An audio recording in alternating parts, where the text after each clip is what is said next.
But look, thank you all for being here. This was a great opportunity for us. It's very special for my family to be here in the business that my dad built.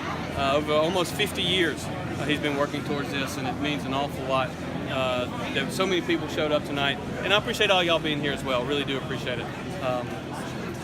What y'all got? Many of your comments was pointed directly towards Attorney General Jim Hood, who is expected to be the Democratic frontrunner.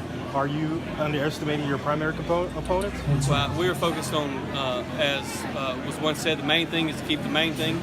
And the main thing in 2019 is the liberal ideas of the party of Chuck Schumer, Nancy Pelosi, and Jim Hood.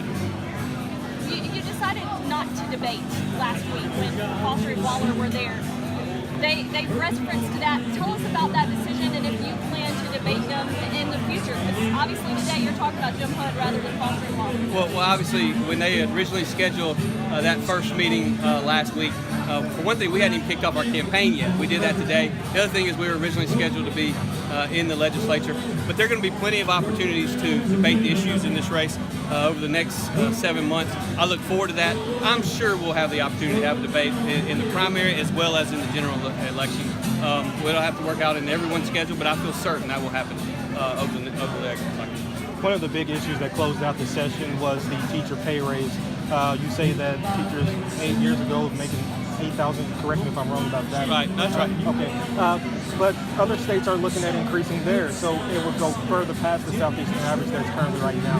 What is your message to the teachers who are thinking about striking, some of them? Well, every teacher that was working when I ran for lieutenant governor is going to make $8,000 more next year.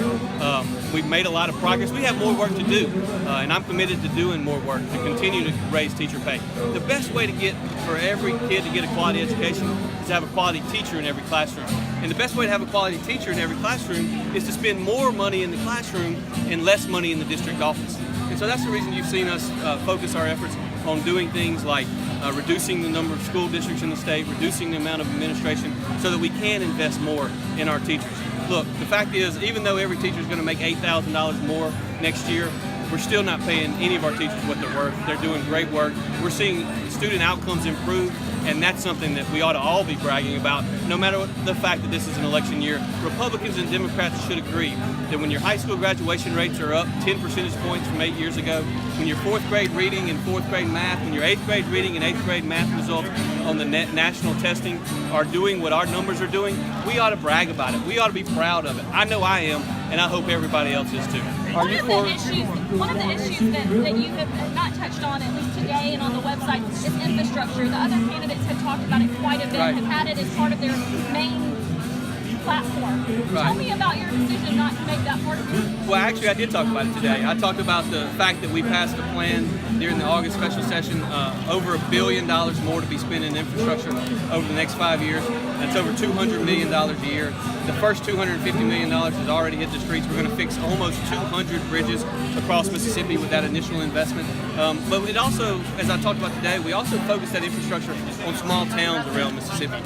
Streets from Byhalia to Wesson and all places in between are going to run a little bit smoother because of that. We've still got more work to do, and we'll continue to work on infrastructure, everything from potholes to ports and everything in between. It's about getting our product to market, and it's also about job creation and bringing better and higher paying jobs to Mississippi. Back to teacher pay. During the debate last week, former Justice Waller and Representative Foster both said that they would make a commitment going forward if elected governor to do the teacher pay raise every single year while they're in office. What is your position on that? Well, teachers get a pay raise every single year that they're in office. If you're a teacher, you get a $500 per year increase, a step pay increase.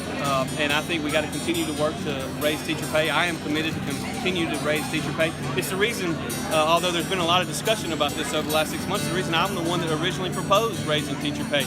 Back in September of last year, the governor jumped on board soon after I proposed it, and I appreciate Governor Bryant's support in this election. I appreciated his support in that teacher pay raise. We've got more work to do, continue to increase teacher pay, and we'll certainly work to do that. So Are you thank y'all very much. Appreciate it.